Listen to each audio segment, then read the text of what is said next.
যে ৭১-এ আমরা কেন একটা দেশ থেকে আলাদা হলাম। ১৭ই এপ্রিল যে ঘোষণাপত্র পাঠ করা হয়েছিল মুজিবনগর সরকারের পক্ষ থেকে, প্রবাসী সরকারের পক্ষ থেকে, সেখানে ঘোষণাপত্রটা যদি আপনারা পড়ে থাকেন দেখবেন যে এখানে ৩টা সেগমেন্ট আছে। প্রথম অংশে আছে হচ্ছে অজুহাতনামা, যে আমি কেন আমার বানানো একটা রাষ্ট্রকে তালাক দিয়ে ছেড়ে চলে আসতেছি, ওয়ারাজ দিয়ে, যেহেতু এই রাষ্ট্র আমার প্রতি নিগৃহণ করেছে, যেহেতু এই রাষ্ট্র তার কৃত ওয়াদা ধরে রাখে নাই, যেহেতু এই রাষ্ট্র বৈষম্য করেছে, এরকম ওয়ারাজ দিয়ে অনেকগুলো অজুহাতনামা বলে দেওয়া আছে। এবং কোন রাষ্ট্রকে বলছে? যেই পাকিস্তান রাষ্ট্রটা বানিয়েছে হচ্ছে বাঙালি মুসলমান এবং বাঙালি নিম্নবর্ণের হিন্দুরা মিলে। জমিদার বিরোধী প্রজাদের লড়াইটা ছিল তারা বলছে যে আমি আমার বানানো রাষ্ট্রটা ছেড়ে দিব, ত্যায্য করে দিচ্ছি, এক্সকমিউনিকেট করে দেওয়া। এবং এইটার পরে হচ্ছে একটা আকাঙ্ক্ষা পত্র আছে, সেকেন্ড সেগমেন্ট যেটা, সে আকাঙ্ক্ষা পত্রে বলে দেওয়া আছে যে আমার স্বপ্নের রাষ্ট্রটা কেমন হবে, what shall be the utopian state that I dreamed of. ওখানে পরিষ্কার বলে দেওয়া আছে যে আমার এই রাষ্ট্রটা হবে ফ্রি, ইন্ডিপেন্ডেন্ট, ডেমোক্রেটিক। এই রাষ্ট্রটা গভর্নড হবে সাম্যের ভিত্তিতে, মানবিক মর্যাদা, সামাজিক সুবিচারের ভিত্তিতে। এই রাষ্ট্রটা প্লুরাল হবে, এই রাষ্ট্রটা সবাইকে অ্যাকোমোডেট করবে, এই রাষ্ট্রতে বৈষম্য থাকবে না। এই আকাঙ্ক্ষাগুলো সেখানে পরতে পরতে বলা ছিল। থার্ড চ্যাপ্টারে হচ্ছে প্রসিডিওর, প্রবাসী সরকারটা কিভাবে চলবে, এটা আজকের আলোচনার জন্য রেলেভেন্ট না। তাহলে এখন প্রশ্ন হচ্ছে যে আমার সে আকাঙ্ক্ষার প্রথম বাংলাদেশটা কোথায়? ৫৩ বছর পরে এসে কেন টিসিবি ট্রাকের পিছনে লক্ষ লক্ষ মানুষ লাইন ধরে চাল ডাল কেনে, গ্রীষ্মের দুপুরে, বর্ষায়, শীতে ৪ ঘন্টা ৬ ঘন্টা ধরে দাঁড়ায় থাকে? সেই সাম্যের বাংলাদেশটা আমার কোথায়? সেই বাংলাদেশে মানবিক মর্যাদা কোথায়? সেই বাংলাদেশের ইনসাফের বাংলাদেশটা কোথায়? আমার যে স্বপ্নের ৫৩ বছর আগের বাংলাদেশটা ছিল, সেই বাংলাদেশটা কোথায়? আমি এখনো তাহারে খুঁজিয়া ফিরি পথ থেকে পথে। এই না হওয়ার যে আকাঙ্ক্ষার বাংলাদেশটা, এই বাংলাদেশটাই হচ্ছে প্রতিদিন, প্রতি মিনিটে, সেকেন্ডে, মাসে, সপ্তাহে করে করে একটা নতুন বাংলাদেশের বীজ বপন করেছে। এই বীজটাই হচ্ছে গাছ আকারে ইমপ্লোড করে কয়েক মাস পর পরে, কয়েক বছর পর পরে। সে ৯০-তে করেছে, ১১১ সময় করেছে, এবং মোটা দাগে বড় আকারে গত পুরো শতাব্দীর বাংলার ইতিহাস দেখলে দেখা যাবে এত বড় গণজাগরণ ২৪-এ যেটা হয়েছে ছাত্র জনতা সিপাহীদের নেতৃত্বে, এত বড় গণজাগরণ হয়নি।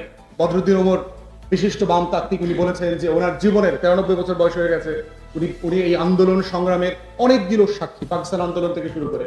উনি বলেছেন আমার হিস্ট্রিতে এইরকম গণজাগরণ, গণ আন্দোলন আমি দেখি নাই।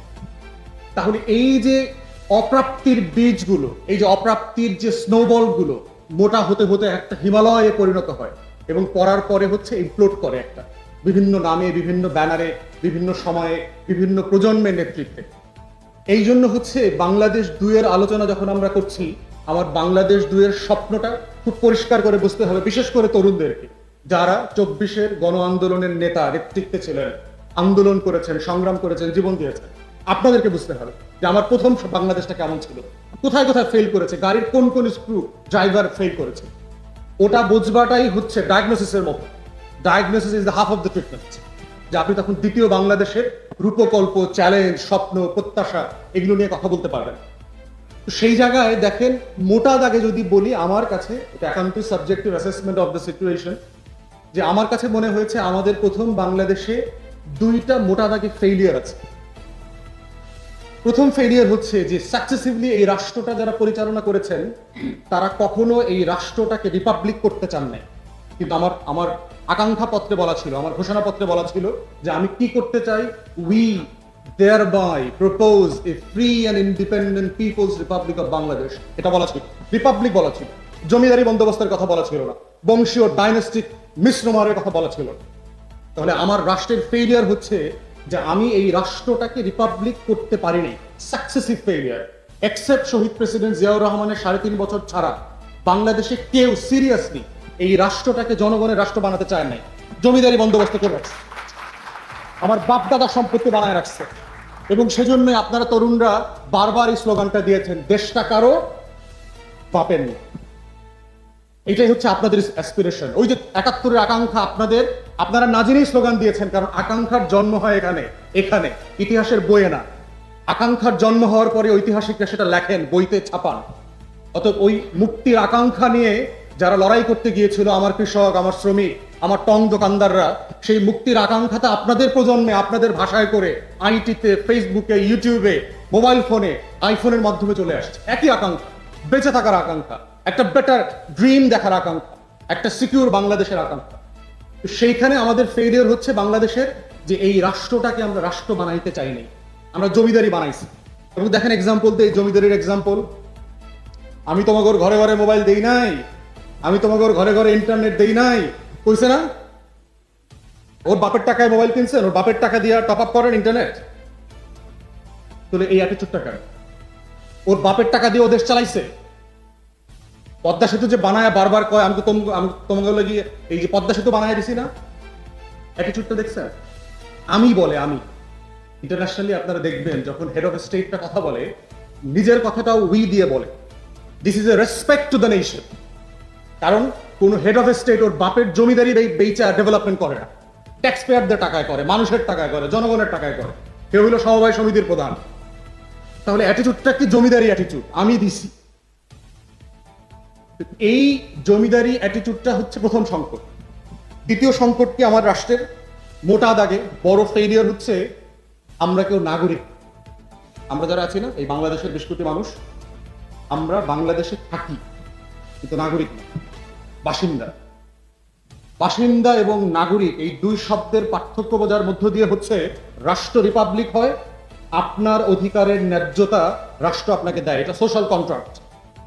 যারা যারা রুশো ভল্টেয়ার পড়েছেন পলিটিক্যাল সায়েন্স, সেই 1648 এর ওয়েস্টফেলিয়ার ট্রিটি, ফ্রেঞ্চ রেভলিউশনের idea, the rights of man, এইগুলো প্রত্যেকটাতে দেখবেন যে আইডিয়াটা কি, রাষ্ট্র গঠনের আইডিয়াটা হচ্ছে যে উই দ্য পিপল। বলছি আমরা, রাষ্ট্রের মালিকানার প্রশ্ন কি বলা আছে আমাদের ঘোষণাপত্রে, আমাদের সংবিধানে? We the people. কাকে দিচ্ছে এই রাষ্ট্রটা করতে, গভর্ন করবার জন্য? এই গ্রুপ অফ পিপলকে, স্টেটকে দিচ্ছি যে তুমি আমার তরফ থেকে এটা গভর্ন করো। এই যে গভর্ন করবার যে চুক্তিটা হচ্ছে ওই রাষ্ট্রের সাথে, উই দ্য পিপলের সাথে, এটাকেই পলিটিক্যাল সায়েন্টিস্টরা বলছেন সোশ্যাল কন্ট্রাক্ট। এখন সোশ্যাল কন্ট্রাক্ট কার সাথে হবে? একটা রিপাবলিকের সাথে একটা নাগরিক, সিটিজেনদের সোশ্যাল কন্ট্রাক্ট হয়। তা আমার জমিদারি বন্দোবস্তের সাথে প্রজার কি সোশ্যাল কন্ট্রাক্ট হয়, সামাজিক চুক্তি হয়? প্রজা এবং রাজার, জমিদারের সম্পর্কের ভিত্তি কি? তুমি আমারে কর দিবা, বছরে বছরে মাসে মাসে দিন তারিখ ঠিক করে দেওয়া আছে, আমার লাঠিয়াল যাবে, আমার রাজস্ব কর্মকর্তা যাবে, আমার মোহরি যাবে, সিল চপ্পট দিয়া তুমি রাজার ভান্ডারে কর দিয়ে দিবা। বিনিময়ে আমি কি দিব? অন্য রাজা আইসা যেন তোমার জমি দখল না করে। এতটুকুই রাজা প্রজার সম্পর্ক, এতটুকুই। বাংলাদেশ রাষ্ট্রের সাথে সম্পর্কটা দেখেন তো আপনাদের সাথে। এই রাষ্ট্র কি আপনাকে সার্ভিস দেয়? কিন্তু টাকা তো নেয়। এই রাষ্ট্রে আপনারা যারা বাসে উঠেন, আমরা 93-94 থেকে ধরেন যারা ঢাকাতে বাসে উঠছি, এখনো উঠে মাঝে মধ্যে, এই বাসে কেমনে ওঠা লাগে? দৌড়ায় দৌড়ায় ওঠা লাগে, মাঝখান দিয়ে ওঠা লাগে, দৌড়ায় দৌড়ায় নামা লাগে, এবং রাস্তার মাঝখানে নামা লাগে। আর মেয়ে মানুষ হইলে তো কথাই নাই, বাইসিট খালি নাই। সকালবেলা মানে মেয়েদের যে কি কষ্ট দেখলাম বাসে ওঠার জন্য, কর্মজীবী মহিলারা যারা অল্প টাকা ইনকাম করেন, একটা বাসে উঠতে হয়। এই রাষ্ট্র কি একটা বাস সার্ভিস করতে পারে না? সে কেন করে না? এই রাষ্ট্র কিন্তু করতে পারে বাস সার্ভিস। ঢাকা চাকা নামে বাস দেখছেন না আপনারা? এসি বাস না, কাউন্টার থেকে উঠা লাগে না, টিকিট কাটা উঠতে হয় না, যেখানে সেখানে নামা যায়। তাহলে এই রাষ্ট্র তো ঢাকা চাকা করছে, করে নাই? ক্যান্টনমেন্টে গেলে কি এই রাষ্ট্রে ট্রাফিক লাইট সবুজ লাল হলুদ হয় না? সিএনজি ড্রাইভাররা থামে না? থামে। কিন্তু এই রাষ্ট্র শাহজাদপুরের রাস্তায় এই ট্রাফিক লাইটটা করে না কেন? কারণ ও আপনাকে মানুষ মনে করে না, ও আপনাকে প্রজা মনে করে, ও নাগরিক মনে করে না। আপনিও নাগরিক মনে করেন না, আপনি কোনোদিন থামান নাই ওকে। এই জন্য আপনারা যারা বাসে ওঠেন, কন্ডাক্টরের সাথে 5 টাকা নিয়ে ঝগড়া করেন, কিন্তু কোনোদিন সবাই মিলে বিআরটিসি ভবন ঘেরাও করতে যান নাই। গেছেন কেউ? যে 5 টাকা বাস ভাড়া বাড়লো কেন? কন্ডাক্টরের দোষ? ও তো আমার